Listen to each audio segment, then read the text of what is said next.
اس video کو like کیجئے، اپنے دوستوں کے ساتھ شیئر کیجئے، اور اگر ابھی تک آپ نے ہمارے چینل کو سبسکرائب نہیں کیا تو اسے سبسکرائب کر لیجئے اور ساتھ ہی موجود بیل آئیکن کو دبا لیجئے تاکہ آپ کو تمام نئی سٹوریز ملتی رہیں۔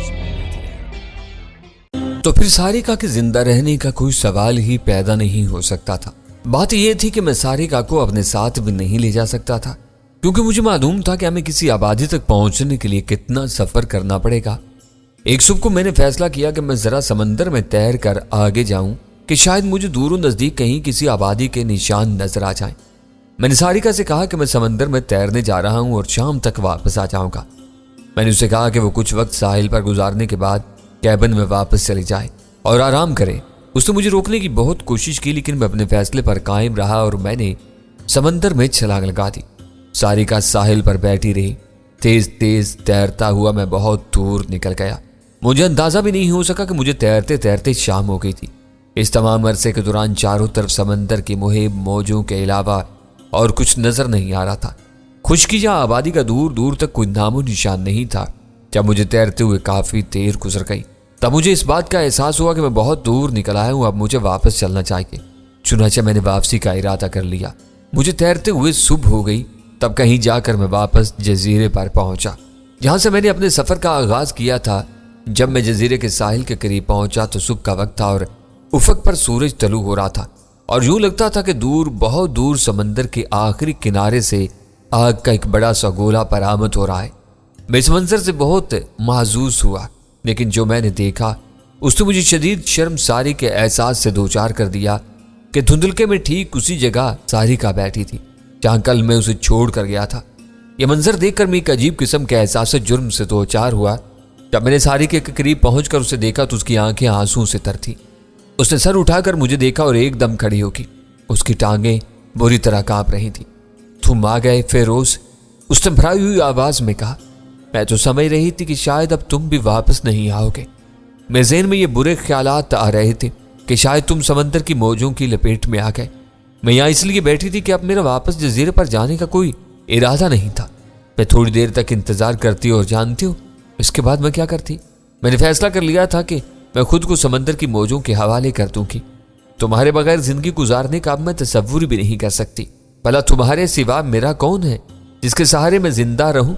تمہارے بغیر تنہا اس ویران جزیرے پر رہ کر میں کیا کر سکتی تھی؟ اور پھر پروفیسر، اس کی آنکھوں سے آنسوں کی چھڑی لگ گئی۔ شاید احساس ندامت کے ساتھ میں نے آگے بڑھ کر اس سے گلے سے لگا لیا۔ تم اتنی پریشان نہ ہو ساریکا، میں نے اس کے شانے کو تھپ تھپاتے ہوئے کہا۔ دیکھ لو میں زندہ سلامت ہوں اور تمہارے سامنے موجود ہوں۔ بات صرف اتنی تھی کہ میں تیرتے ہوئے زیادہ دور نکل گیا تھا اور وقت کا احساس نہیں رہا، لہذا واپسی میں مجھے وقت لگا۔ مجھے معاف کر دو ساریکا، آئندہ مجھ سے ایسی غلطی نہیں ہوگی۔ ساریکا نے محبت کے نشے سے بے خود ہو کر میرے دونوں ہاتھ پکڑ لیے تھے اور انہیں والہانہ انداز میں اپنی آنکھوں سے رگڑنے لگی۔ تم کل صبح سے اب تک یہیں بیٹھی ہو؟ میں نے شرمندگی سے کہا۔ ہاں فیروز، اس نے پھیکی مسکراہٹ کے ساتھ جواب دیا۔ میں کل صبح سے بیٹھی ہوں، بھلا میں یہاں سے کہاں جا سکتی ہوں؟ میں تمہارے بغیر جزیرے پر کسی طرح بھی واپس نہیں جاؤں گی۔ میں نے اس کا ہاتھ پکڑا اور ہم دونوں وہاں سے چل دیے۔ سب سے پہلے میں اسے چشمے کے نیچے لایا جہاں ہم دونوں نے طلوع ہوتے ہوئے آفتاب کی مدھم روشنی میں فرحت بخش غسل کیا، اور اس کے بعد میں اسے کیبن میں لے گیا۔ وہاں کافی مقدار میں پھل موجود تھے۔ میں نے ساریکا کو اصرار کر کے بہت سے پھل کھلائے اور خود بھی تھوڑے بہت کھائے۔ اس کے بعد ہم دونوں بے خبر سو گئے۔ اس دن میں نے فیصلہ کر لیا تھا کہ جب تک ساریکا کی زندگی ہے میں اسے چھوڑ کر کہیں نہیں جاؤں گا، خواہ مجھے کتنے لمبے عرصے کے لیے اس ویران جزیرے پر زندگی گزارنی پڑے۔ بات یہ تھی پروفیسر کہ میری زندگی میں وقت وغیرہ کی کوئی اہمیت نہیں رہی تھی۔ مجھے معلوم ہے کہ مجھے تو ہر حال میں زندہ رہنا ہی ہے، لیکن ساریکا دنیا کے تمام انسانوں کی طرح ایک فانی ہستی تھی اور وقت کے ناپید ہنگاموں میں سے محض ایک نہایت مختصر سا، نہایت حقیر سا حصہ لے کر آئی تھی۔ میں چاہتا تھا کہ اسے جتنے دن زندہ رہنا ہے وہ ہنسی خوشی زندہ رہے، اور ویسے بھی مجھے اس پر بڑا ترس آتا تھا اور میں اسے ایک مظلوم لڑکی سمجھتا تھا۔ اس بیچاری نے اپنی زندگی کے سکھ کے دن بہت کم دیکھے تھے۔ لڑکپن میں اپنے ماں باپ اور اپنے قبیلے سے بچھڑ کر بردہ فروشوں کے ہتھے چڑھ گئی۔ اس کے بعد سمندری طوفانوں کا شکار ہوگی۔ گو کہ اس کو زندگی مل گئی، لیکن ایک اور عذاب میں گرفتار ہوگی اور مدتوں ایک نہایت مکروہ اور غلیظ انداز میں